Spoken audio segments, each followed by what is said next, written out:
Video and action! Hi mga artista! Welcome back to my channel. This is Ari Garcia, ang inyong artista. Ang paska pa lang. O sige, so for this video, balik halaman muna tayo ulit para sa vlog na to. Dahil tomorrow, October 28 na ang aking 3rd year anniversary ng aking first vlog ever that I uploaded on my YT channel. Thank you once again for the love and support. Ay naaalala ko dun sa first vlog ever ko. Shinout out ko ang hello sa aking 11 subscribers! Thank you guys. Thank you. Sana lumaki tayo. Charot! And now, shout out sa ating 132,000 subscribers plus. Hindi ko lang sure kung ilan talaga yung total niya. Lagay na lang natin dyan. Pero thank you from the bottom of my heart. At meron na tayong pa-silver button na nakakaiyak yung first vlog ko, naalala ko. Naka-color pink ako dun. Sobrang simple lang. Wala pa akong ganyan. Naks naman.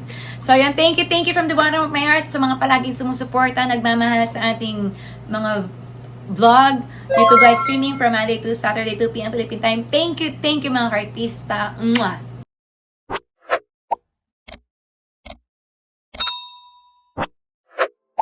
So, yung mga artista, on this video, share ko sa inyo kung ano nga ba yung plans na nabili ko sa aking sahod this month, October, plus 3rd year anniversary pa ng ating YouTube channel na unang-una natin na-upload.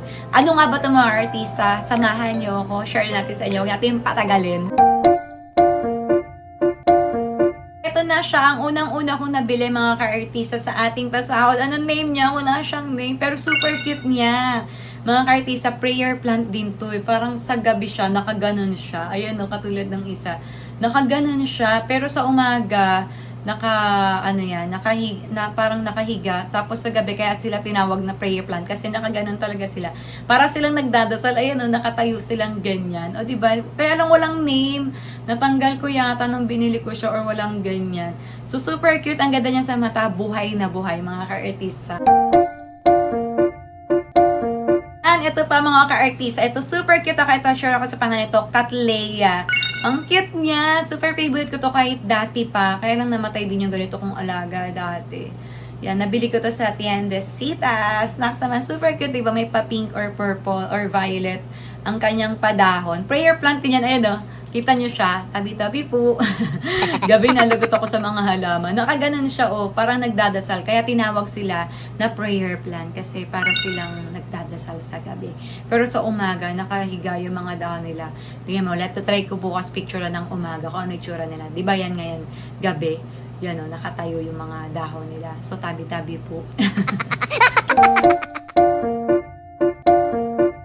Of course, hindi pwedeng mawala ang aking Fitonia. Di ba last time, last 2 vlogs ago, nakita nyo to na na-upload. May na-upload din ako na vlog ng Fitonia, pero this time, ibang varieties to. Ito yung Critonia nga ba? Nakalimutan ko na yung mga name ng varieties nila. Pero nilipat ko na rin siya ng paso. Dineliver to sa akin ng nasa plastic paso lang siya. And nilipat ko. Ito yung mga paso ko dati na itago ko pa siya. Buti na lang na itago ko dahil sayang naman. Maharlika rin yung mga paso kung bibili tayo ulit, no? So, ayan. Super cute niya. Favorite ko to. Super duper favorite ko yan. Andun to sa aking mga first, second vlog. At saka syempre sa mga Fitonia varieties. Yan. So, nagbabalik. Meron na tayo ulit nito mga ka-artista. Fitonia. Hindi siya kasha. Hindi niyo makikita. So, hindi lang siya isa, dalawa din sila. Dalawa ulit. Ang cute din ang paso, color pink. Yan, super cute. Nabili ko siya online. Pero tiwala na ako sa sila. Diba nga, lagi ko sinasabi, gusto kong bumili ng halaman na nakikita ko sa personal. Kasi baka mamaya may butas na or hindi siya maganda. Pag dineliver sa akin, baka sa picture lang siya maganda or baka mapalitan, ganyan. Pero, subok ko na yung seller na yun dahil dati pumunta na rin ako sa kanila, sa location nila. At hindi ko na nakuha ngayon sa bahay nila. Pina-deliver ko na lang kasi medyo busy nga tayo sa buhay. So, yun. Dalawa yung kinuha ko. Super cute. Super favorite ko tong varieties ng Fitonia na to. Diba? Super cute niya. And meron pang isa. Color pink din. Iba yung last time eh. So, ayan siya. Ito naman. Ganyan naman siya. Fitonia din.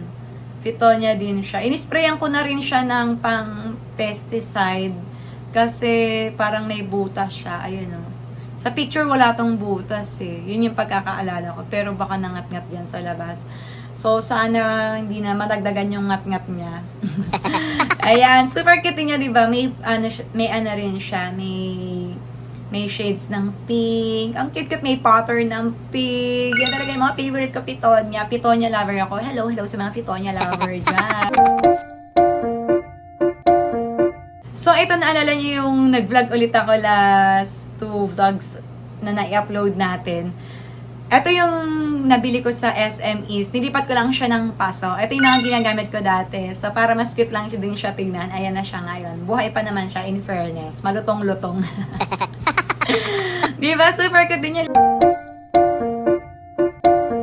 At ito mga ka-artista. Super happy ako. Ito yung, meron ako nito. Gamit ko to dati sa aking vlog, yung time-lapse. Ito din yung gamit ko na paso na super cute niya tignan. Try natin pahabain to. Bantayan natin mga ka-artista kung mapapahaba ko nga ba siya or mapapalaki natin si baby boy na matampuhin.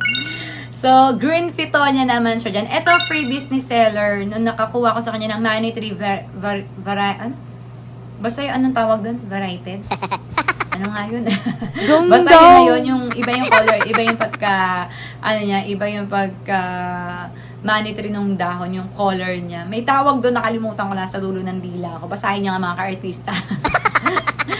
So, free niya to. Natuwa naman ako. So, kailangan natin ito mapadami. Tingnan natin ating kapangyarihan. Dahil last time, ganito rin yung nabili ko nga, yung sinasabi ko sa inyo na Pitonia. Tapos dito ko siya nilagay. Then, as in, humaba siya, mukha siyang may buhok.